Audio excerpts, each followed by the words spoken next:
I don't believe what I just saw. This is one of the great moments in the history of baseball. You believe in miracles? Yes! Is this the dagger?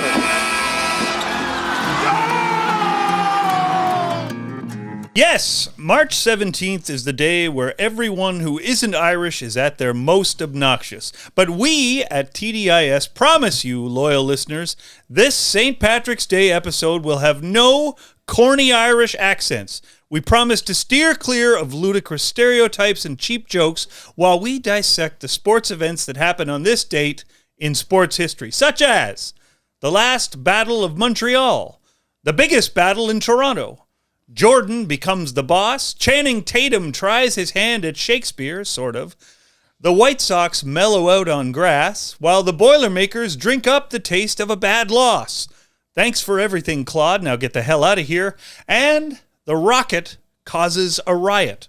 Now, before you head out tonight to deal with folks from the office who think a green hat and a green turtleneck make them side-splittingly funny, sit back and enjoy a great hour of sports history with the four of us from This Day in Sports. Yes. This Day in Sports. I knew you were going to do that. Yeah, I had to get it out of my system. Yeah, I thought, Mike, I thought you might have gone for it, Mike, when you did, and I was like, no, Mike's not going to do it. Sandy's. No, I'll do it. Yeah. No, I knew that would be the Mike, good headlines, by the way. Setup. Yeah, those are great. There are a lot of headlines I'm thinking I want to hear more about these stories. So you really, you did a good job. In the business, we call them teasers. Yeah, you got some teasers going there for sure. Yeah. And before you head out tonight with folks in the office, this, of course, will air on a Sunday. So if you're hanging out with folks from the office on a Sunday, you're a giant loser. I'm sorry to say.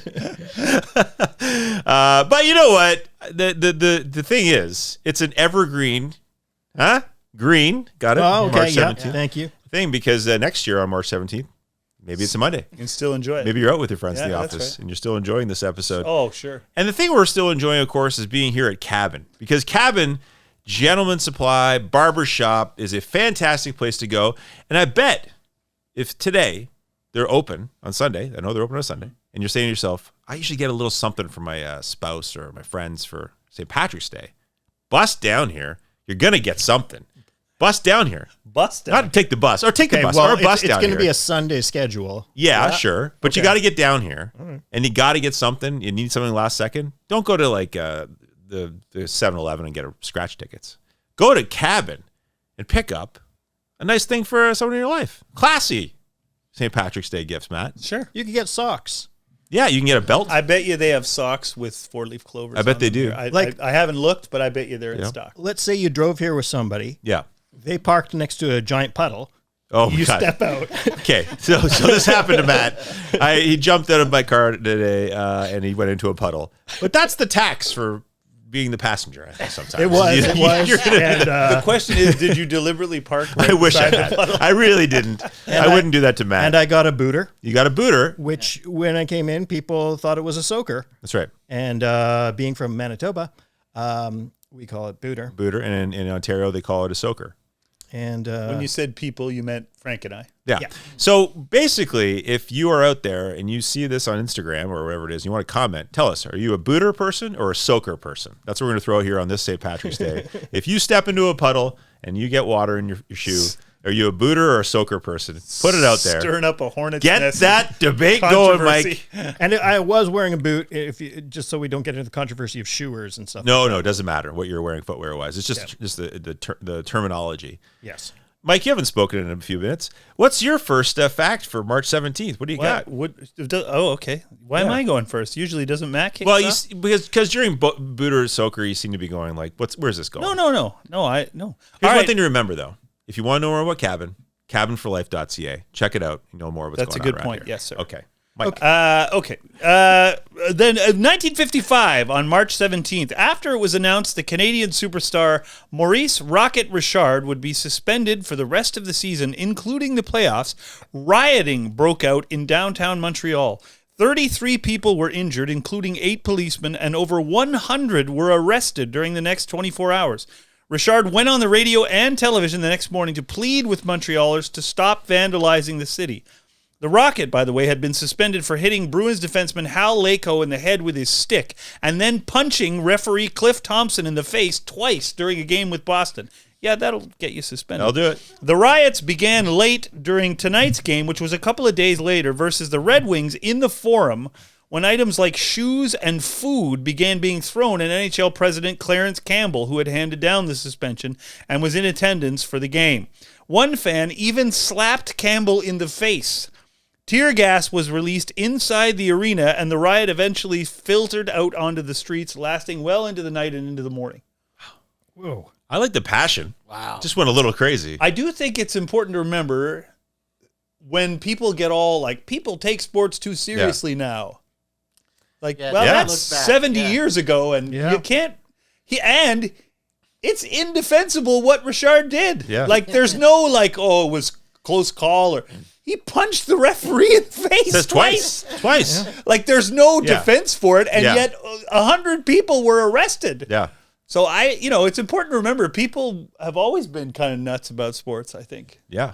which is why It's- we're here. I think as I wasn't sure. Maybe you said this with the fact though. How close was it to the playoffs when he was suspended? Do we know the number? on that? Well, if it's March 17th, it's right at the end. so so it really was. They're just- about to go into Yeah, the that was playoffs. it. It wasn't because I was thinking because it wasn't like 20 games left plus the playoffs. They're probably right it there. probably and was said, 3 Forget it. in the It's everything. playoffs. You're Yeah, gone. yeah. But yeah, he was. Yeah. Massive. Do you want to go next, Matt? Sure. Okay. In 2010, jumping forward in time, 2010, Michael Jordan became the first ex-player to become a majority owner of an NBA team when the league's board of governors unanimously approved his $275 million bid to buy the Charlotte Bobcats from Bob Johnson. And it didn't go well as buying them. It did not go well. He also pretty much ended his friendship with Charles Barkley because Barkley trashed how he was as an owner. Yep. And they haven't spoken since. Nope. So this was probably not the best move for Michael Jordan, but maybe he enjoyed Well, a moment of he it. recently sold the Hornets Yeah. for a lot. That part more is money. fine. Yeah. It's That almo- part went well. I think They didn't win. that's what he's going to focus on. I suspect that'll console him. I'll throw that out there. Matt, what do you got? I'm going back to Montreal. So I'm doing, let's say 1938. I don't have a riot for you. I got a rumble. It's actually just a game. In the final game ever between the NHL's two Montreal teams, the Canadiens defeated the Maroons 6-3 at, of course, the Forum, because that was the home arena for both teams. Yeah. The Maroons suspended operations after that season due to financial struggles. They won the Stanley Cup in 1926 and 1935 before folding. Yep. Sometimes we don't remember there were two Montreal teams. I wonder if they could support two now. I kind of feel like they could, but the NHL will never do it. They'll never do it. I think the Canadians would say no. They can say no, I think, and then that would be the you end got of to that. imagine the Canadians. Yeah, wouldn't be there's no very need happy for about that it. No. for them. Yeah. 2023 in Columbus, Ohio, number 16 seed Fairleigh Dickinson defeated number 1 seed and Big Ten Conference champions Purdue 63-58 in the first round of the NCAA men's basketball tournament. The Knights, who didn't even win that year's Northeast Conference tournament, had to win their first 4 matchup versus Texas Southern to even qualify for this game. They blocked 2 Boilermakers shot attempts in the final minute to help seal the win. It was just the second time ever that a 16 defeated a number 1. Oh. I'll go with 2012. Oh, okay. Lindsey Vonn set a record for the most World Cup points in a season after finishing 8th in a slalom event in Austria. She reached 1,980 points to break the previous record of 1,970 set by Jenica Kostelic of Croatia in 2006. So that's Lindsey Vonn, who I think has been a thumbnail in our YouTube. So she's made an appearance she has. in which makes her friend of the show. For sure. Wow. Yeah, that's right. March 17th, 1976. New White Sox owner Bill Veeck had the AstroTurf on the infield and foul territory at Comiskey Park removed and replaced with natural grass. The AstroTurf had been installed by the previous owners in 1969. Veeck turfed the turf. He had some good ideas. You did Did a few. It's a good thing he did too, because disco demolition was in 1979, who knows what would have happened if that was on artificial turf. Well, that is true. Would have been set on fire because when they blew up the records, it would have melted the turf, I guess. Been ugly. 1976. 9 years after his original trial, boxer Reuben Hurricane Carter's retrial on murder charges resulted in his double life sentence being upheld. The sentence was eventually overturned 9 years later, and Carter was released from prison, but he was 48 years old at the time, and he was exonerated of all charges after being in prison for just less than 20 years, and that he had been the victim of a racially charged conspiracy and cover-up in a triple murder in Paterson, New Jersey, 20 years earlier. It is a great film starring Denzel Washington about it. We could spend a half an hour talking about that case. I won't do that. Yeah. But it's an amazing story of fortitude and resilience, and it's an astonishing. It's a great movie if you want just the Directed by the late great Norman Jewison. Norman Jewison, that's right. Yeah, Denzel, Toronto one of his lawyers that got him out. That's right. Yeah, and one of his best performances, I think, which is saying a lot. Just to add, we're talking about the Bill Veeck. Was that another movie we saw? The documentary. Did you watch it yet on Netflix? No. The Saint of Second Chances about Veeck's kid, whose idea was the disco demolition night. Great documentary on Netflix. I really enjoyed it. What is The Saint of Second Chances? that's what the doc's called? Yeah, it's on Netflix. It's about Bill Veeck's kid.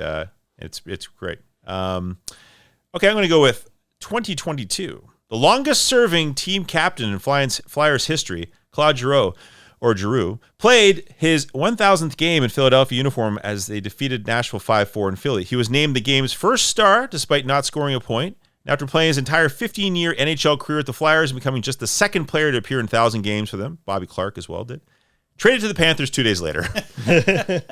Philadelphia! They gave him like the stick and everything. Yeah. They had the whole ceremony. Get out of here. Hit the bricks. It's like they gave him a truck and told him to drive away. I feel like he knew that was coming. Don't you think? I feel that. like they were like, Well, we're going to make this trade. yeah. We'll keep you for 1 or 2 more games Yeah. so you can do this. Yeah. And then we'll like You certainly hope You they gotta would hope. talk, You would hope that talk they to would. him and that they're not his like they didn't family spring it and- on him the next day. No. Hey, by the way, Get I out. hope we hope. Yeah. Although it is Bobby Clark, so you Hey, don't be too Oh. sure. take it easy. Yeah.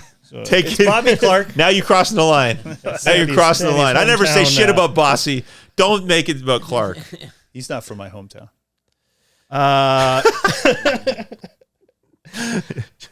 Is it me? Yeah. 1932, Canadian center Howie Morenz scored the 334th point of his career with an assist during a 10-4 Montreal win over the New York Americans to become the all-time scoring leader in NHL history.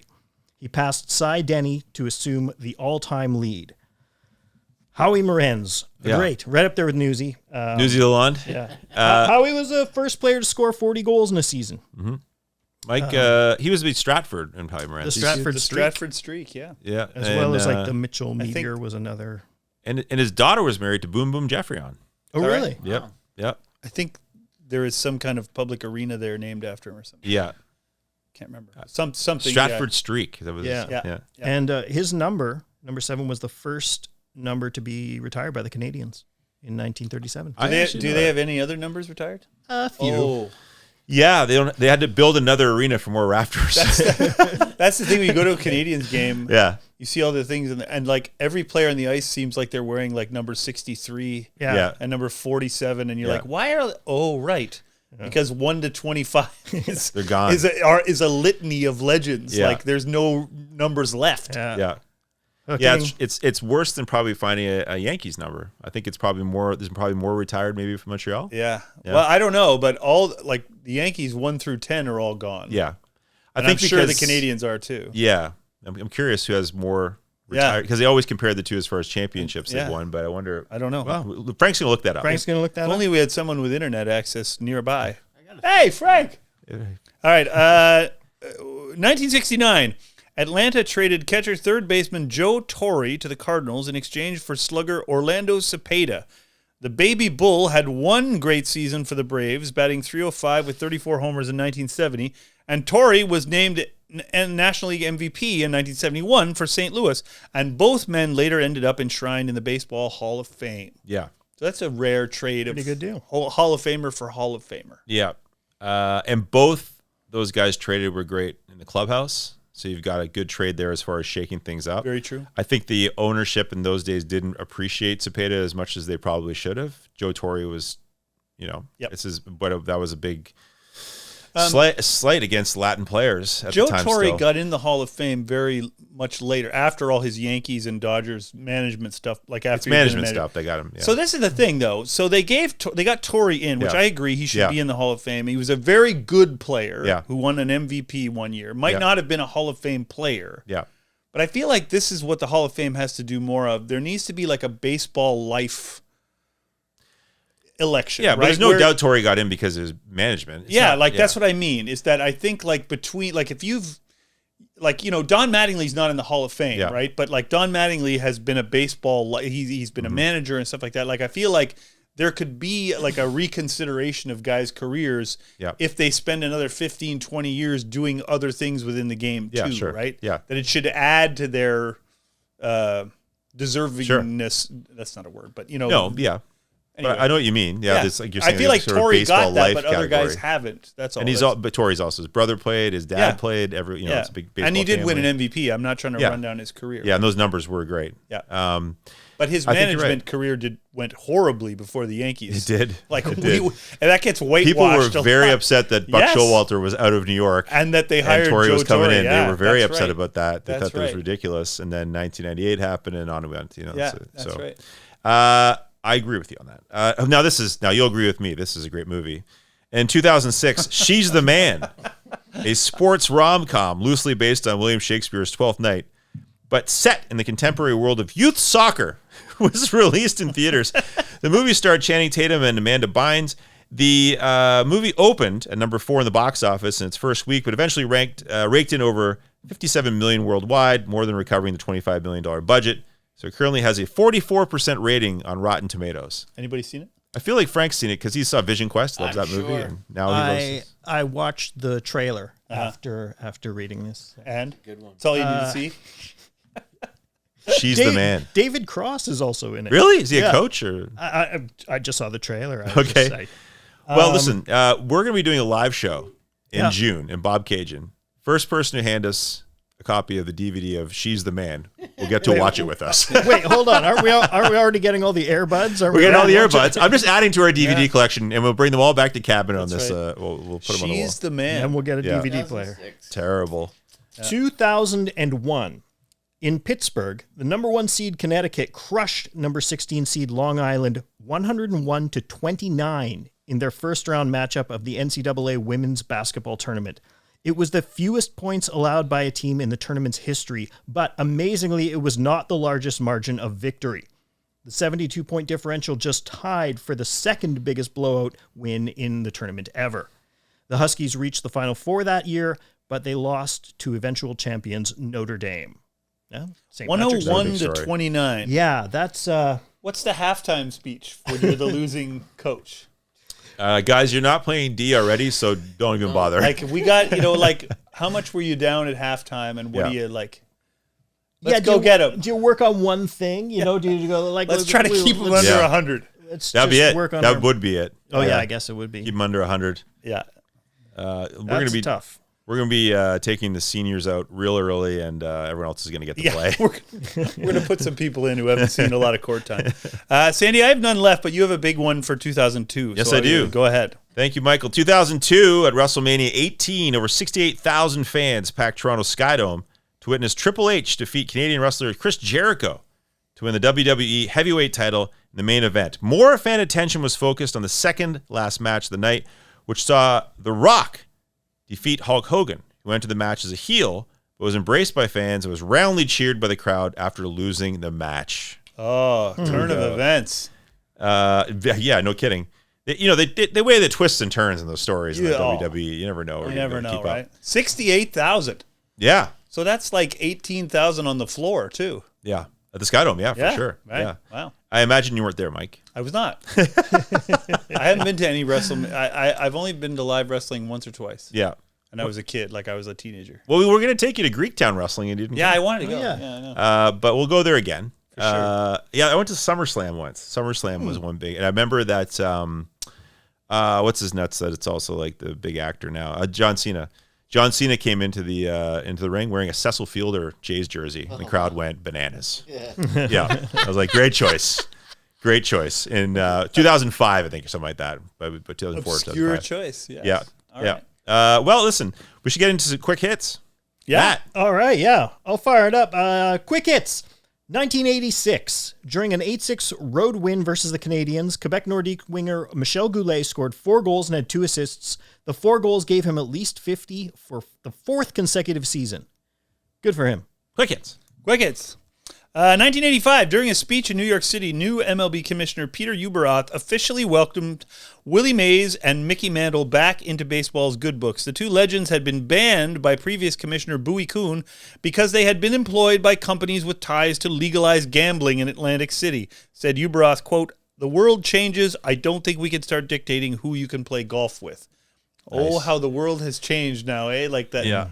Willie and Mickey were banned from baseball for having anything to do with gambling, and now it's like Now all they the want to do Wild is West. take your money. Yeah, they Yeah. don't care. Yeah, that's right. In 1986, this is building on last episode, during an 8-6 road win versus the Canadiens, Quebec Nordique's winger Marcel Goulet scored 4 goals and had 2 assists. The 4 goals gave him at least 50 for the 4th consecutive season. What are you laughing at? Well, I did. That was my first one. Goulet.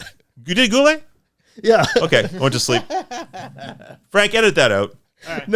All right, I'll give you a new one because this is one of your favorite players of all time. 1990, a tough night for Bernie Federko. There you go, Bernie Federko. There's one to remember. As 2 of his St. Louis Blues single-season franchise records fell on the same night, Adam Oates recorded his 74th assist, and Brett Hull got his 108th point to set new team highs. Federko had set both of those records during the 83-84 season. Bernie Federko, quick hits.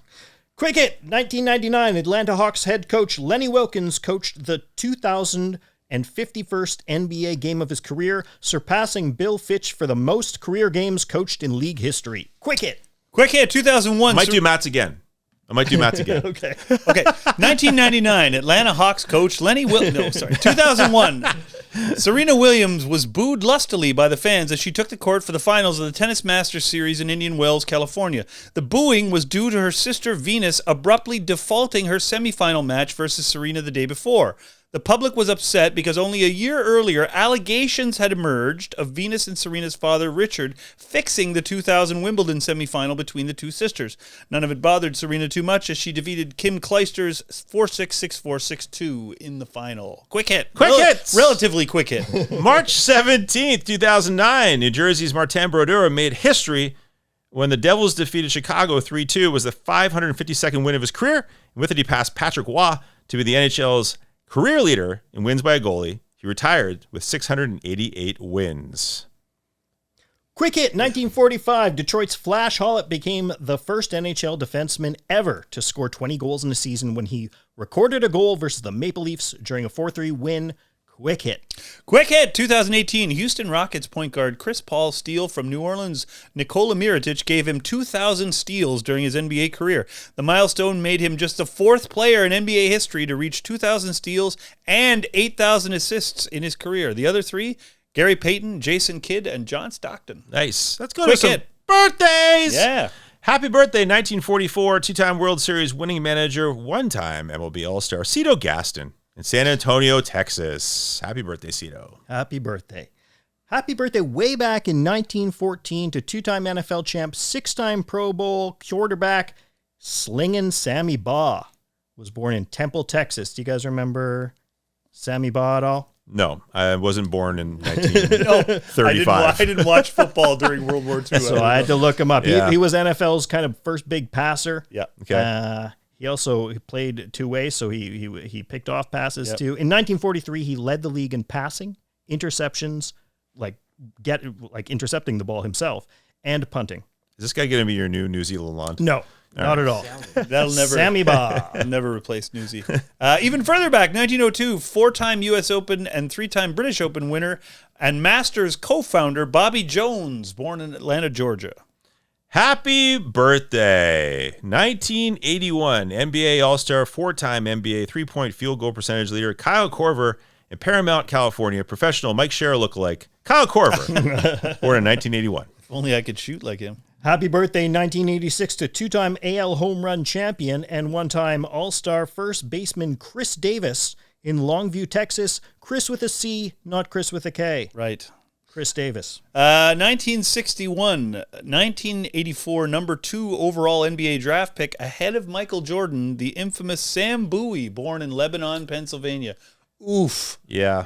That's, yeah. Shin splints. Poor guy. Yeah. Night. Poor guy. I know. You're the all-time, Anyway, Yeah. sorry. It was his birthday. We want to say hi to him. Yeah, let's say hi. Sam Bowie, be a friend of the show. Come on the show. Come on the show anytime. We'll be happy to We will talk. celebrate. And we won't bring up Michael Jordan We once. won't do it once. We'll celebrate you. That's right. 1972, happy birthday, 4-time soccer national champion at the UNC and 2-time FIFA Player of the Year, Mia Hamm in Selma, Alabama. Happy birthday, 1959, to 2-time NBA champion and 1-time All-Star legendary Toronto Blue Jay, Danny Ainge. Was born in Eugene, Oregon. Eugene, Legendary a lovely Blue place. But did we get everybody? I think that's it. Yeah, that's it. All right, perfect. All right. I mean, that's a funny thing that always comes up with a Danny Ainge. People always think they're telling you for the first time. Did you know that Danny Ainge was drafted by the Blue Jays? Yes. Yeah, got it. I got it. But his baseball card was pretty great as a kid because it didn't say, it said like retired. It was something like retired. It wasn't retired from baseball, but basically just says retired and had a date on it. Like he was an old man, but it was like he was going off to heaven, but he was going off to play basketball. I wonder if he was disliked on the baseball field as much as he was on the basketball court. I mean, because other it's teams personality really then. didn't like him. So yeah, he must have. I gotta imagine. So we had a draft and Ron James was the judge. Yes, That's right. On the previous show. we said, look, what do we think is the most difficult Winter Olympics events? Like, which ones do we think are the most challenging? And Ron picked his team, and not on his team was the event of skeleton. Skeleton was on my team, and I even got bronze. And so Jon Montgomery reached out to us and said, "That's bullshit. Yeah, skeleton is the most difficult. He's hot, and I would like to come on your show and just." Give me a topic. I just want to be on the show because we wanted to have him do the Olympics at some point, and that happened. And Ron did that, and then now John's hot under the collar, as anyone is from Manitoba because we get heated, right, Matt? Yeah. It's don't cross us. Sure. Right. You don't pick the skeleton. Look at the crack I made about Bobby Clark. Well, that's right. Yeah, exactly. Perfect example. Yeah. So we decided we're going to have a draft for him, which is best athletes that were born in Manitoba. That's going to be a celebration of Manitoba athletes because John is from Manitoba, and he's going to judge our picks. But we can't pick him, obviously. That'd be super weird if he didn't pick himself. But we didn't pick It would guarantee you a win. but we'll get him on to first of all have his rebuttal about skeleton and then pick our picks. So we're going to jump into best athletes. And I believe, Mike, you're picking first because you're the one guy that's not from Manitoba. So you're giving me an athletes. away field advantage. Okay. Yeah. So the best, my first pick then for best Manitoba born, it's Manitoba born too. We're not picking great Jets players or whatever. You got to be born there. Born in Manitoba. That's yes. right. Okay. I'm going to take Jonathan Toews. Yeah. Longtime NHL legendary player, great captain, Stanley Cup champion numerous times. He is a Winnipeg native. I will take him. Nice choice. Captain Canada. Captain Canada. That's right. Matt. I'm going to have to go with, he's not in the NHL Hall of Fame, but he should be, Reggie Leach. Yeah, that's a good choice. Member of Barons River First Nation in Manitoba. Is he not a Hall of Fame? No, he's not. Wow. Even though there's a John K. Sampson of the Weaker Thans wrote a song advocating for Leach. And, even last June 2023, the Manitoba NDP party passed a motion calling for Leach to be inducted into the Hall of Fame. He's also the only Flyers player to score 60 goals in a season. Really? Yeah, he has their record for the most goal. Wow, that's weird. Well, I got to tell you guys, if I don't do this, I've got to give in my Flin Flon membership. I have to do this. And I want to do it because you said Reggie Leach. I got to go Bobby Clark. Yep. And I'll tell you, if you ever want to see great numbers, look up when Bobby Clark and Reggie Leach played together in the Flin Flon Bombers. Unbelievable. And then if you stack them against how the other guys and the other teams were playing, they're in a different league altogether. And that was Bobby Clark going to management saying, you want to get somebody here to win a cup? You get Reggie Leach. I believe he was with the Bruins at the time, but they said, I need Reggie Leach here. Look at the numbers. And sure enough, he gets there and they win the cups. But they were unbelievable teammates for the Flin Flon Bombers back in the late 60s, early 70s era. And Frank will look those up and it'll blow your mind, Frank. Yeah. Bobby Clark, of course, Hall of Famer, 358 goals, 852 assists, 1,210 points. I have to pick him. Yeah. Okay, so then I can't believe it got back to me, but I'm going to then take Clara Hughes. Sure. Who is an Olympic medalist, obviously in cycling and in speed skating. She's an amazing, to be good at both of those things at that level. She's incredible. She's in Canada's Hall of Fame, Walk of Fame as well. She won gold medals in the Olympics at Turin. She's an incredible human being. So Clara Hughes is my second pick. How do you win at both? We've had this discussion before, but it's weird. Winter and Summer Olympics. Yeah, you got to figure she started cycling to train. Oh, that's a good theory, right? Yeah, like that. It was like in the what do you do in the summer? Yeah, to keep your legs strong, right? Because and I like to go in circles. Yeah. Tell me how I do that. So how do I keep going in circles at a high speed? But it's unbelievable. It's incredible. I cannot even imagine. Yeah, I don't mean either. Anyway, that's why she's on my team. Great pick. Yeah. Matt. I'm going to go one more hockey. Okay. Terry Sawchuk. Yeah. Pretty hard not to. I mean, it's crazy. He Four died at Vezinas, 40. And 4 cups. Yeah. Tough life off the ice, no doubt. Tough death. Yep. But unbelievable player, of course. Okay. Terry Sawchuk, good choice. I think people kind of sometimes forget this. I'm sure you guys didn't, but I'm going to go with Terry Fox. I'm just taking Terry Fox. I think this is like an unbelievable athlete, obviously, and what he did, and I can't leave him off the board. Or keep him. I got to take him off the board and take it out. Terry Fox. I'm going to file an official protest. That's totally fine. I mean, if you want to, besmirch. I don't want to besmirch Terry Fox. I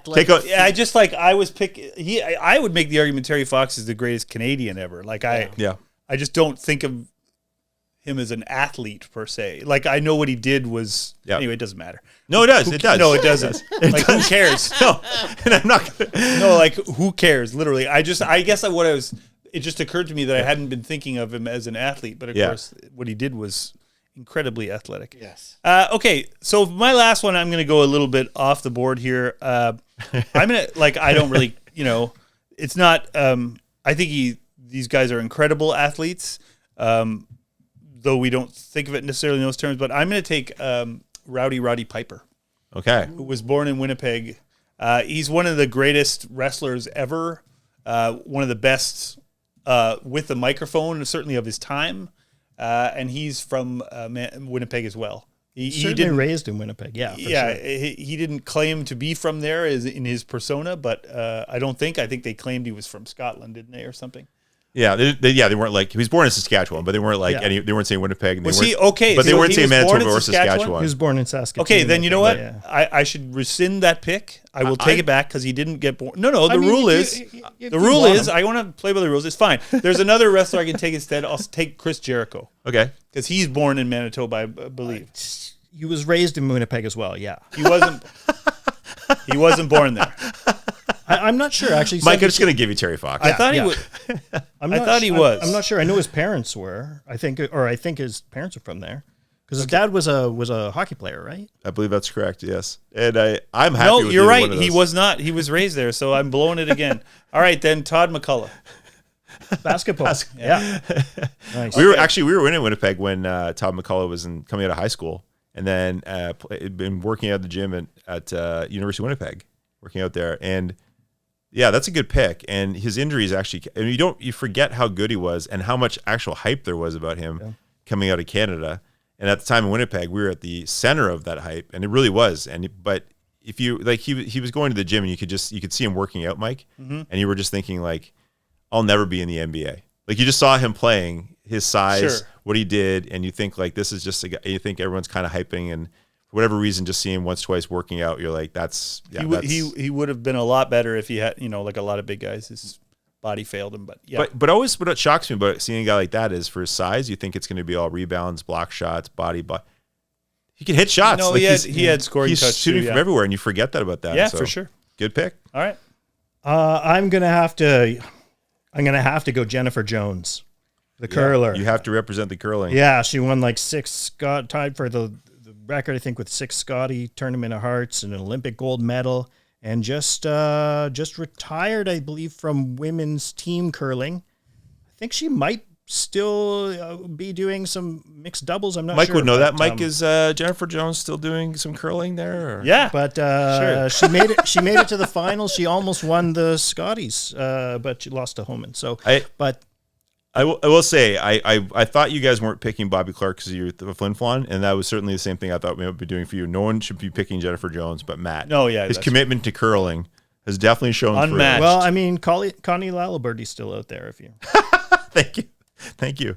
You know, it's funny, just in the way that Mike had Todd McCullough, and you're not going to. I don't think anyone else would be taking the next best basketball player to come out of Manitoba. Perhaps not. It's challenging if you want to spread the field and get out of hockey and go. I'm going to baseball with Corey Koski. yeah, I thought Mike might.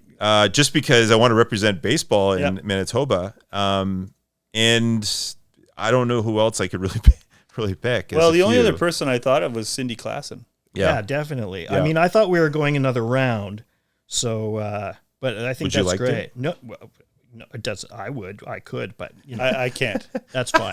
I So will, I'll just throw I out will not. some honorable mentions. Yeah. Chris Walby for the Bombers, 9-time All-Star, most Yeah. outstanding offensive lineman twice, 3 Andy Grey Cups. Bathgate. I thought Andy from Mike Butch Bathgate. Goring. Yeah. Duncan Keith. Ed Belfer. Ed how Belfour. about Bill Mosienko? 3 goals in 21 seconds. Bill Mosienko Bowling Alley still there. I But believe. it is a lot of hockey, isn't it? Yeah, Ron Hextall. Yeah, of course, Brandon. It's the Bill Mosienko Bowling Alley is still there. And it has a mural on the side with him holding the 3 pucks, and it's 3 goals, right? Making 4 or 3. What's Mosienko's record there, Frank? Three goals in 21 seconds. Yeah, that's the thing with 3 pucks. Yeah, Okay. so 3 pucks on the side there if you want to check out some Mosienko bowling in the Winnipeg Yeah. area.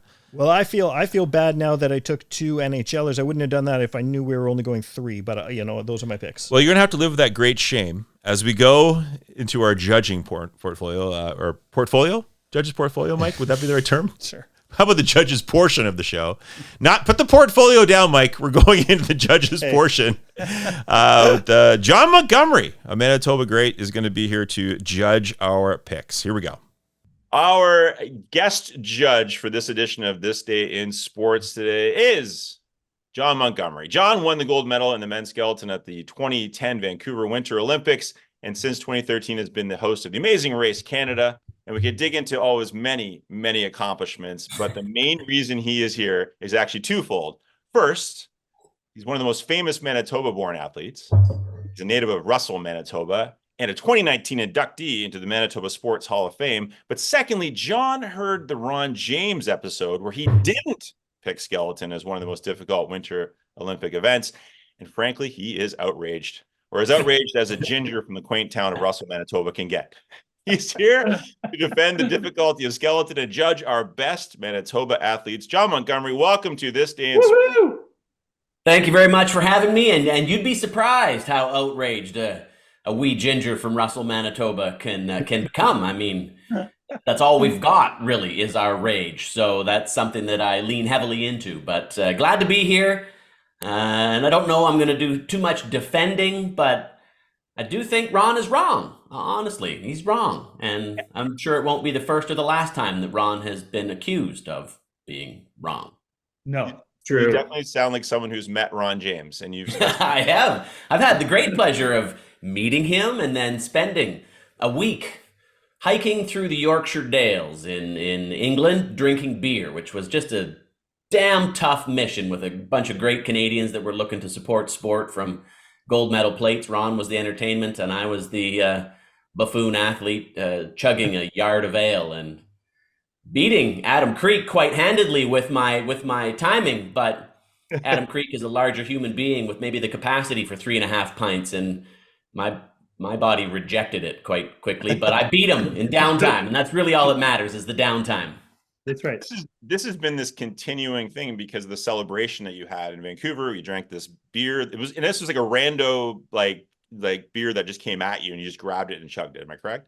greatest beer that ever came to me, and it wasn't planned. It's not contrived. It was just an honest moment, and I refer to the lady that gave it to me as my beer angel, and she's not even Canadian either. She's English as well, but she recognized in me a thirsty lad, and it was that 1 degree. I was headed back to selling cars, auctioneering, doing what I've always done, gold biscuit or not, and that one moment where she allowed me to share it with my brothers and sisters from coast to coast is the thing that I think changed the trajectory that I was on to just a little bit. And where we find ourselves 14 years later is a whole lot of degrees from that one moment, but it started off with just a little subtle change.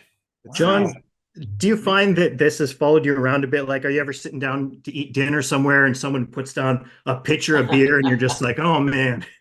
No, damn it. That would be a marvelous byproduct of that moment. Folks often reference it, though. They're like, I should buy you a beer. And I'm like, yeah, you should. You really should. But nobody ever follows through. It's just threatening to buy me a beer a lot of the time. But honestly, I treasure it as much as I treasure my children almost. And I will forever be proud to be the dude that drank the beer, and anything else as a descriptor second, because that's defining. That's me at my core. And when my buddies that I grew up with saw that, they're like, that's the Monty we know. That's the guy. Yeah. It seems like, you say trajectory, it's like the Canadian Olympic trajectory was like, because the snowboarding was like, hey, Canadians love weed. And it's like, wait a minute, Skeleton changed it. We like beer again. It's like, you take back to where we want to be. Beer and bud. I mean, why? Well, yeah, let's be honest. Who wants to have to choose? So we wanted to, have you on because, I mean, Ron chose this team, and it was Matt's team, and it was interesting stuff because there's an event, the mountaineering one's coming to the next Olympics. The pentathlon never became an official sport, and then biathlon, of course, is a challenging sport, of course. But he rejected a team with luge and skeleton on it, and people at the Olympics have died because of skeleton, right? Like it was banned. Am I correct? Not banned, but yeah, we did have the tragic loss of life in 2010 with Nodar, the Georgian luger, and so that does speak to the inherent risks involved with the sport. But I just thought that it was Ron that chose the ski mountaineering biathlon and winter pentathlon. I didn't know that Matt chose it too, so it's going to be a little harder for me to denigrate on somebody that's present. But that's why our teams are anonymous. You don't get to know what you're judging. Oh no, they were anonymous. Now you've been outed. Your fellow ginger betrayed you.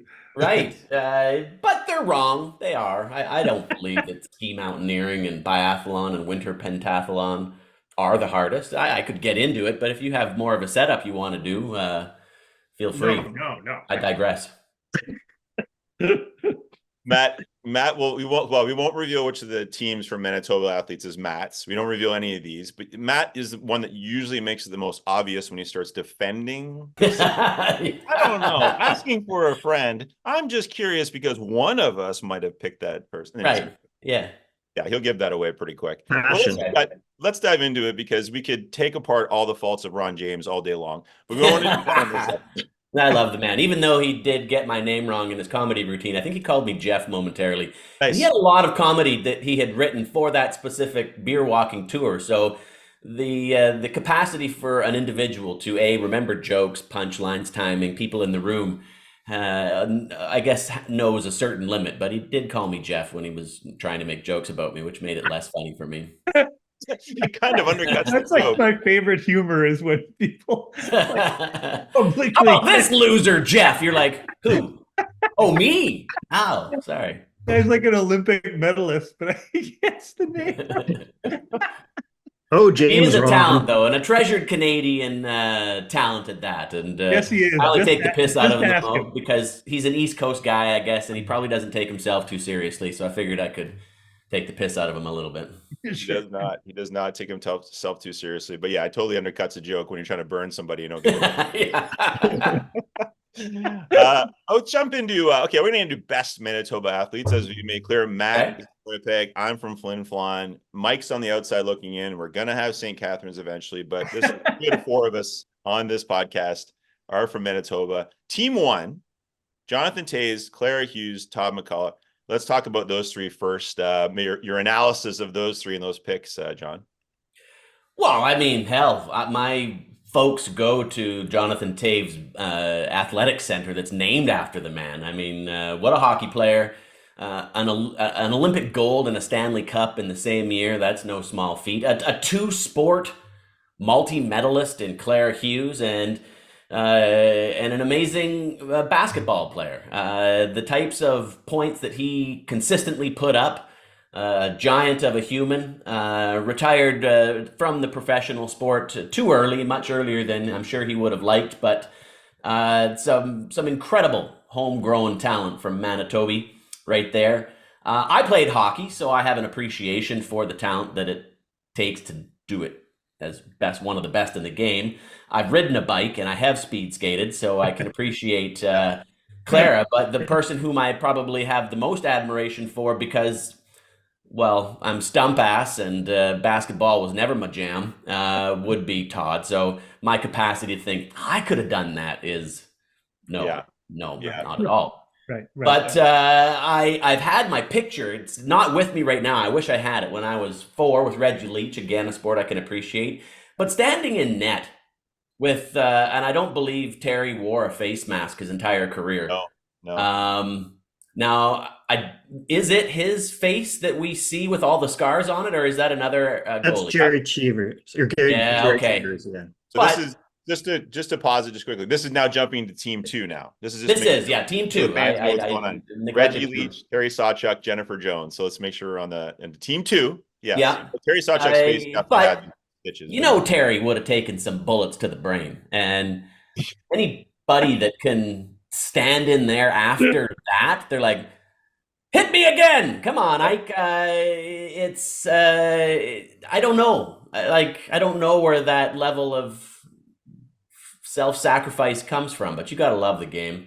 And then Jenny Jones showing all kinds of talent with throwing rocks and just recently retiring after an illustrious career, but not done curling, just retiring from women's curling. So never played a lot of curling, and it is a game of touch.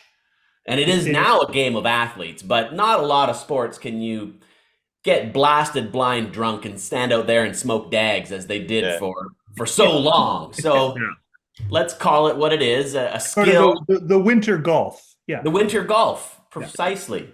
And Any sport where you can Manitoba, wear a cardigan. we've taken our two favorite things. I don't know if you guys have heard of this, but croca curl. It's crokinole with with the wooden and curling together.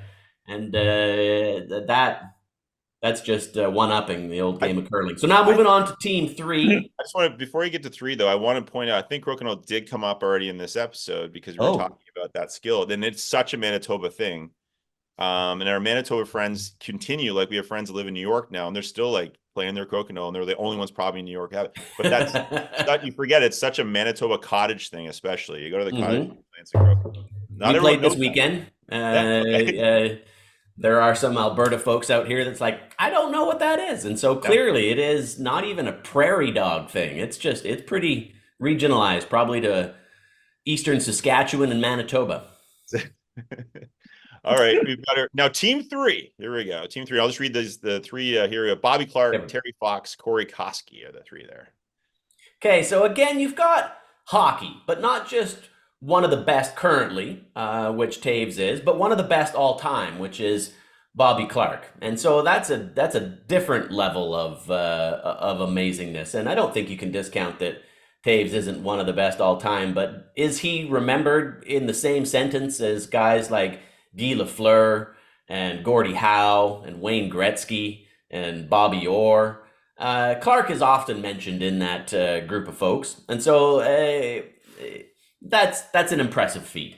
Now, the person who has done something that I don't think most folks could possibly do would be Terry Fox. Now, running from St. John's to Thunder Bay is almost achievable by anybody. But running from St. John's to Thunder Bay on a stump whilst battling cancer and having to deal with the mental exhaustion and the absolute physical pain to overcome that and to achieve that, whilst inspiring billions of dollars of being raised in perpetuity almost for generations to come. Now, that's something that none of these people on this list can lay claim to. And then I think one of the most difficult things to do in sport is hit a fastball. And a guy that did that, Corey Koski, with a level of precision and his batting averages for those number of seasons show what kind of a skill he had for doing one of the hardest things, I think, in major league sports, which is hitting dingers and making contact with a 100-mile-an-hour fastball. Is wildly impressive. And for those reasons, I think I'm going to pick the final three athletes. Yeah. Respect to them all, but I'm going with Bobby Clarke, Terry Fox, and Corey Koski. Why? Because there's three different achievements there in different sports. We got Reggie and Terry in the same sport, and Jenny being on ice, and then Todd, Claire, and Jonathan from different sports. But you do have 4 sports in that one. So it's between 1 and 3, and I'm going with team 3. Nice. Yeah. Well, that's a victory for Flin Flon. Yeah, right? Bobby Went Clarke. to Betty Floniton, your hometown, the only town in Canada to be named after a science fiction hero, and you, not Bobby Clarke. That's right. That's correct. Yeah. Well, both Reggie Leach and Bobby Clarke played for the Flin Flon Bombers. We said earlier in the episode, we encourage people to look up those numbers when those two played together. They were in another league at that time. But the team doctor birthed both me and Bobby Clarke, pulled us both out of our mothers. So I have that in common with Bobby Clarke. And I think that's how he describes his job, isn't it? He's like, I birthed both these gentlemen. Pulled them out of their mothers. Pull them out. Oh yeah, yank them out. Yeah. That was me and Bobby Clarke. That's so did we miss anybody, John? I mean, we couldn't put you on the list, obviously, but I don't know. No, and nor do I belong there. But we could have done not Claire Hughes, Cindy Clausen. Yeah. Cindy K. She got those 6 biscuits from 06 and dominated the sport of long track speed skating, short and middle distances for a great many years. I would say there was at least those 4 years between 02 and 06 where she was almost untouchable. But she also did have to play bantam hockey against yours truly, and so is that right? She played for the Winnipeg Sharks, I believe, and my hometown of Russell had been asked not to come back to the Saskatchewan League that we had been in the previous season because we were beating teams 36-0. Priestville, you remember that beating you got, don't you? Yeah, you do, Priestville. And and so our parents took it upon themselves to take us to the city.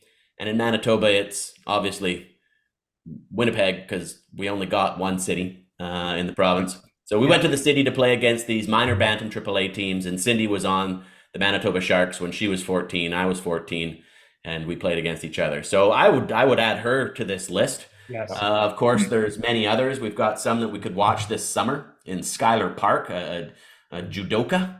Yeah. She's going to be kicking ass in Paris. And so these are the types of people that have the capacity to step up into being mentioned amongst these greats. And she's a Pan Am champion, and she's probably going to do really well this summer. And I know we've got some boxers, some wrestlers of dubious Manitoba claim to fame in there. So lots of great folks. Okay.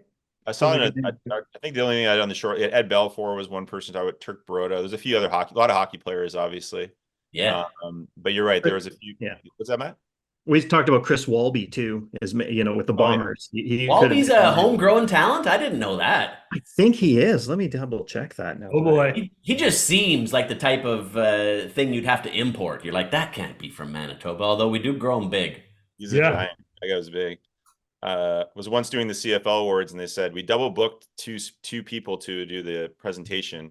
Chris Walby, and I can't remember who the second guy was. He was like a punter or something, and they said you have to go tell Walby he's not going to present. We'll get I said let's go the other way. No thanks. Yeah, I'll punt the punter. I'll punt him. I'm not telling Walby he came here by accident or he's not allowed to be here. Forget it. No.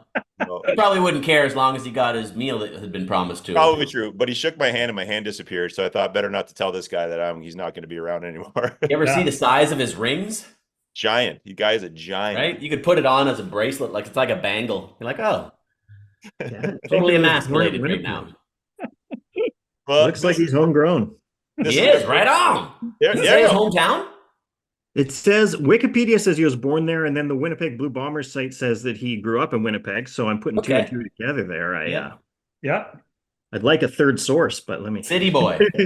Is his barbecue place took over where the Venue 8 and Old Spaghetti Factory, or was it the old what's it called, the Macaroni Bar? That became Walby's Barbecue for a while, didn't it, Matt? That's right. Am I getting this right? Sorry, yeah, he was born in Winnipeg. So what became his Did that bar? big barbecue place very briefly in Winnipeg. I remember it took over where like the Macaroni Bar was and everything. That became the old Masonic. Oh, Hall. right downtown, the old Masonic Temple place. Yeah. Yep. Yeah, we could. That's a bygone era, guys. We're just gonna have to. We're just gonna have to go to Ray and Jerry's to know that Do we you have to put something windows left. into it? Because I don't think any of the Masonic temples or the who are the other guys, the Masons. Yeah, they don't usually have windows in them. No.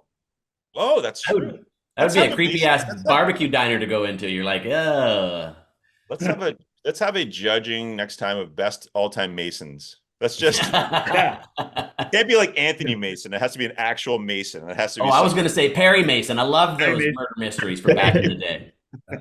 Jackie Mason. Jackie Mason. Thank you. Okay, maybe we'll just do guys with the best last name or first name, whatever it is. Or we'll just meet in secret and we'll never release the podcast, just like a Mason would. We have to come up with our own handshake, though, guys. That's I mean, exactly it. that's That'll be paramount. it. How will we be able to find each other in crowds? That's right. John, this has been amazing. Thank you for being here with us. You made the time to analyze these Manitoba athletes, and we will make the time for Mike someday for St. Catharines. I keep mentioning we'll do that. John, what's coming up next for you? What are you thinking about doing next, or what's coming up for you in the near future? Prepping for a new season of The Amazing Race Canada. So I am getting my brain wrapped around being gone from a family for a month, which becomes more and more difficult to say smell you later as you're missing more and more. Like my wee man's going to be into his, second season of ball, but really the first, because when he was 4 during the pandemic, it wasn't really ball. Yeah. Right. But so I'm going to be missing 4 weeks of the wee man's baseball, and my youngest daughter's going to be transitioning into dance this spring, and so I'd love to see all that stuff. And so you do feel like you're missing out more, as opposed to just saying toodaloo to my wife, and I'll be home, and you're going to look the same, and we'll just have not spent 4 weeks together. My kids decidedly look different when I get back. Yeah. So you notice that stuff. Anyway, that's what we're prepping for. Looking forward to, no doubt. What an amazing privilege it is to be a part of that project every year and ride its coattails for as long as I can. I'm hoping to achieve the David Suzuki level of longevity with the Amazing Race Canada. I think Zook did like 40 some years of the nature of things. And it was the world's longest running television program, if I'm not mistaken. So that's what I'm hoping for. But season 10 coming up, and Season 10, yeah. Wow, Season 10 is amazing. quite the accomplishment. Season 10, Amazing. congratulations. And all of Canada is looking forward to that, except for maybe your wife. But I think that but then it's going to be like a generational thing, because I know Suzuki had his daughter working on the show, kind of stuff. So you're going to have you're going to get to the point where like your kids are going to be like co-hosting or just maybe taking over. Yeah. Yeah, maybe they can become a family business. And It is. I mean, Pat they Sajak is going, and Maggie Sajak's out there somewhere. So I mean, this can happen on TV, right? You know what? That's a good idea. That's what I'm going to hope for, is to make it the family business. Exactly. There you go. Yeah. Thank you so much, Jeff Montgomery, everybody. What a loser. Love to have you back, John. Thank you. Thank you. Matt, how'd you feel about that? About the judging? Yeah. You know, I think Something else I should be talking about? No, something happened earlier you're thinking about? I think John's a pretty fair guy. Yeah, okay. I thought maybe you were still thinking about when I parked and you went into a puddle of water. Yeah, the booter. True Winnipeg term, the booter versus the soaker. Mike, next time we're going to do people born in St. Catharines. Is that right? Be Slim Pickens. Slim Pickens. Linda Evangelista, does she count as Yeah, that's an athlete for sure. Okay. Absolutely. Brian Bellows. Oh, nice. Frank, know- where wait are a you? minute. Frank, where are you born? California. Yeah, whereabouts though? Where? Los Angeles. Greatest athletes from LA for Frank. That's a pretty good For one. sure. God, that'd give us a little more room. That'd be absolutely stacked. Be a good basketball team. Do you think we settled that beef, or do you think we just ignited it more with the Ron James? And I think what we should do is have them both on. I think we need to have. Yeah. We used to have the Ron and John show. Yeah. They should both be on here to battle it out, and we'll pick another topic, and maybe they'll judge separately, and then we'll see like try to get topic they can be kind of have their own inner battle, and we can just step back and let them have their chat. I think that's the perfect way to do this. It does. Ron on the East, John's out in Vancouver now, so you got the East versus West. That'd be great. Right. That's a dream show, Matt. Good suggestion, and you'll get that soon on This Day in Sports. But this one is wrapped up. Happy St. Patrick's Day if you celebrate with your office friends on a Sunday. Wear your green and get your Guinness. I'm Sandy Jobin Bevins. I'm Matt Kippen. I'm Mike Shera. Who's over there? That's me. Frank Russo in the house. We'll see you next time on This Day in Sports.